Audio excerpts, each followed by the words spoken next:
लोक आस्था का महापर्व छठ संपन्न हो गया है, लेकिन प्रजातंत्र का महापर्व जिसे कहते हैं चुनाव, मतदान, वो होना बाकी है। गोड्डा ज़िला में, खासकर गोड्डा ज़िला ही नहीं, संथाल परगना प्रमंडल की बात करें तो 20 नवंबर को मतदान होना है और हम अभी हैं गोड्डा ज़िला के महगामा क्षेत्र में।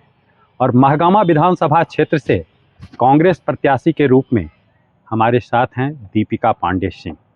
दीपिका पांडे सिंह की अगर बात करें तो वर्ष 2019 में पहली बार कांग्रेस के टिकट पे चुनाव लड़ी, चुनाव जीतकर विधायक बनी और सरकार के कार्यकाल समाप्त होते होते मंत्री का भी दायित्व इनके कंधे पर आया और बतौर मंत्री 3 महीने मंत्री भी रही। हम बात करेंगे मैडम से। मैडम, न्यूज़ पोस्ट में आपका स्वागत है। और सबसे पहले तो देख रहे हैं अभी लोक आस्था के महापर्व का यहाँ जो है सो माहौल है, ये आपका आवास है, क्या कहेंगे यहाँ पे? छठ आवास है और मेरे परिवार में छठ होता है। हमारी देवरानी छठ करती हैं, हमारी छोटी बहन छठ करती है और यहीं पर हुआ संपन्न। लेकिन आप जानते हैं लोकतंत्र का महापर्व चल रहा है तो हम लोग यहाँ उपस्थित होते हुए भी वापस क्षेत्र में जनता के बीच भी जा रहे हैं। तो एक तरफ लोक आस्था का महापर्व, दूसरे तरफ प्रजातंत्र का महापर्व, कैसे अभी तक, आज तो समाप्त हो गया एक महापर्व, इतने दिनों जो 5 दिनों का 4 दिनों का पर्व होता है, तो दोनों को कैसे मैनेज किया? देखिए, त्योहारों के बीच चुनाव की घोषणा कर दी गई और ये पहली बार हुआ झारखंड में। हमेशा से इस बात का ख्याल रखा गया था कि दशहरा, दिवाली, छठ जब बीत जाए तब उसके बाद चुनाव का माहौल बनता है। लेकिन अब जो निर्णय इलेक्शन कमीशन ने लिया, हम लोगों को मान्य होना चाहिए और हम लोग मैदान में टूट पड़े।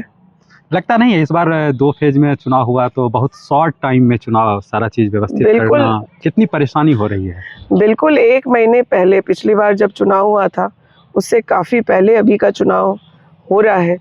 तो सभी लोग, मतलब हमारी सरकार का कार्यकाल पूरा होने से पहले चुनाव करा दिया गया है, तो कहीं ना कहीं हम लोगों को तैयारी तो हम लोग की प्रभावित हो ही रही है ना।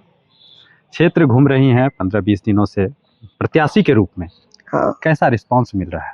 बहुत उत्साहवर्धक है, बहुत आत्मीयता से, बहुत उत्साह से, बिल्कुल ऐसा लग रहा है जैसे कोई त्यौहार मनाया जा रहा है। गाँव में जाने पर बहुत अच्छा रिस्पांस दिया जा रहा है, तो ये सब बहुत उत्साहवर्धक है। हमें उम्मीद है कि जनता ने 5 साल दिन रात जो हम लोग मेहनत किए हैं उसको अच्छे से समझे हैं और आशीर्वाद देने का भी इरादा लग रहा है।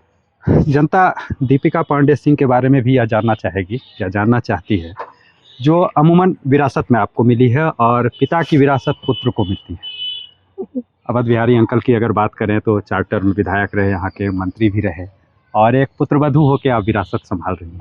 हाँ, ये बहुत बड़ी बात है और मैं इसके लिए अपने परिवार को धन्यवाद दूंगी कि जब परिस्थितियाँ ऐसी बनी कि जब मुझे राजनीति में आना पड़ा तो कोई किसी भी तरह का कोई रेस्ट्रिक्शन परिवार ने मुझ पर नहीं लगाया। ये बड़ी बात है और शायद ऐसा ही डेस्टिनी था और मैं तभी इस परिवार में पहुंची। तो आप राष्ट्रीय स्तर का कांग्रेस का नेतृत्व करते, मैंने राजनीति करते करते अचानक फिर जिला में आ गई और उस परिस्थिति में आई जबकि यहाँ कांग्रेस संगठन एक तरह से कहा जाए तो धराशायी हो गया था। संगठन को मजबूत करने में कितना मेहनत करना पड़ा? ये हम लोग राहुल जी के सिपाही हैं। राहुल जी के विचार से, पार्टी के आइडियोलॉजी के हिसाब से भी और यूथ कांग्रेस में काम करने के बाद फिर हमें मेन संगठन में जब आना था तो हम लोगों ने मोस्ट चैलेंजिंग पोजीशन ऑप्ट किया और आग्रह किया और पार्टी ने वो जिम्मेदारी भी दी, क्योंकि आसानी से जिला अध्यक्ष का पद, और वो भी महिलाओं को मिलता नहीं है। मुझे लगता है जिस वक्त हम जिला अध्यक्ष थे तो उस वक्त भी सिर्फ 3 महिलाएं ही जिला अध्यक्ष। चलिए, एक महिला होके और उस परिस्थिति में संगठन को इस मुकाम तक पहुंचाई जो आज मंत्री भी आप बन गई।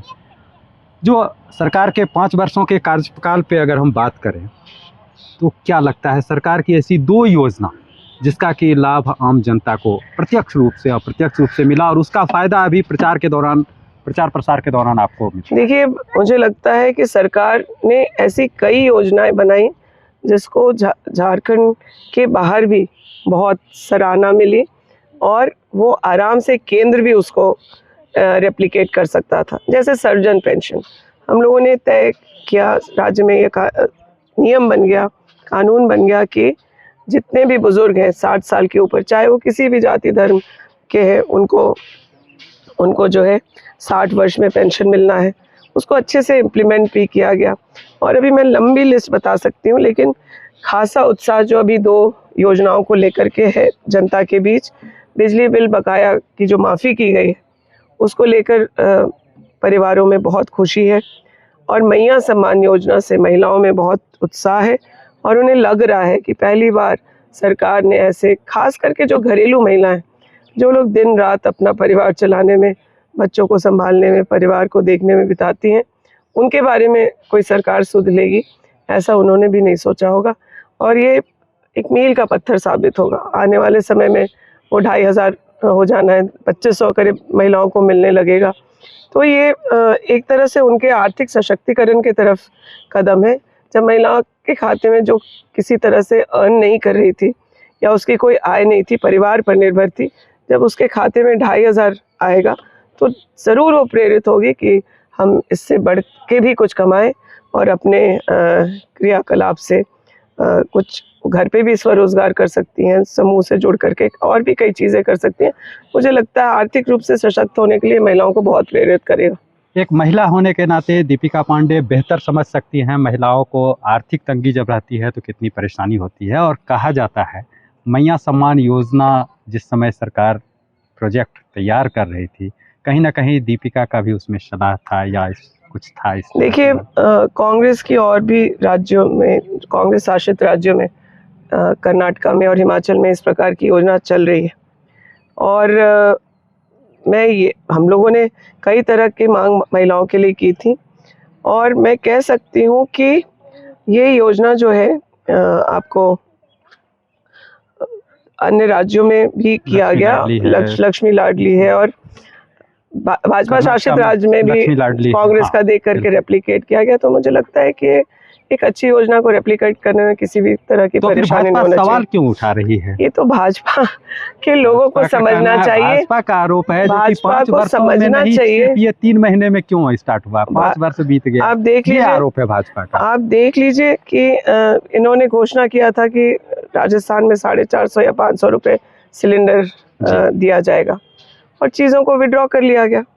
यहाँ भी घोषणा हुआ है, यहाँ भी घोषणा हुआ है। फिर इनके कथनी और करनी में अगर समानता होती तो झारखंड की ये स्थिति नहीं होती। गोड्डा ऐसी जगह पे प्रधानमंत्री को आना पड़ रहा है चुनाव प्रचार के लिए, अपने प्रत्याशी को जीत सुनिश्चित कराने के लिए। दीपिका पांडे किस रूप में देखती है? भाई, चुनाव प्रचार है, इसको गोड्डा में प्रत्याशी को जिताने आने के बजाय आप ऐसे भी देखते हैं कि हमारे देश के प्रधानमंत्री चुनावी मोड में ही रहते हैं। तो कहीं भी चुनाव हो और प्रधानमंत्री ना जाए, ये तो बहुत अजीब सी बात हो जाती है। इसलिए वो आ रहे हैं, तो ये मुझे लगता है ये उनका रेगुलर काम है। 5 साल तक जिस भी राज्य में चुनाव हो, कहीं भी चुनाव हो, वहाँ सम्मिलित होने का काम वो हमेशा से करते रहे, अब भी कर रहे हैं। इंडी गठबंधन की तरफ से स्टार प्रचारक के रूप में गोड्डा कौन कौन आ रहे हैं? हम लोगों ने कई लोगों के लिए रिक्वेस्ट किया है, और मुझे लगता है खड़गे जी, राहुल गांधी जी, प्रियंका गांधी जी, इमरान प्रतापगढ़ी जी, कन्हैया कुमार, तेजस्वी यादव जी, और राज्य के मुख्यमंत्री हेमंत सोरेन जी और कल्पना जी के लिए भी हम लोगों ने रिक्वेस्ट किया है। मुझे लगता है इनमें से कुछ लोग तो ज़रूर आएंगे। चलिए, धन्यवाद आपका। तो ये थी दीपिका पांडे सिंह। तमाम सवालों का बेबाकी से इन्होंने जवाब दिया, चाहे वह राजनीतिक हो, भाजपा पर हमलावर हो, या चुनाव प्रचार को लेकर, या फिर सरकार की जो योजना है, तमाम सवालों का इन्होंने बेबाकी से जवाब दिया। और इनका मानना है कि क्षेत्र भ्रमण के दौरान राज्य सरकार की जो 5 वर्षों की उपलब्धियां हैं वह जनता तक पहुंची है और उसका फ़ायदा जनता को मिल रहा है, तो निश्चित रूप से इसका लाभ चुनाव में मिलेगा। द न्यूज़ पोस्ट के लिए गोड्डा से पंचम कुमार झा।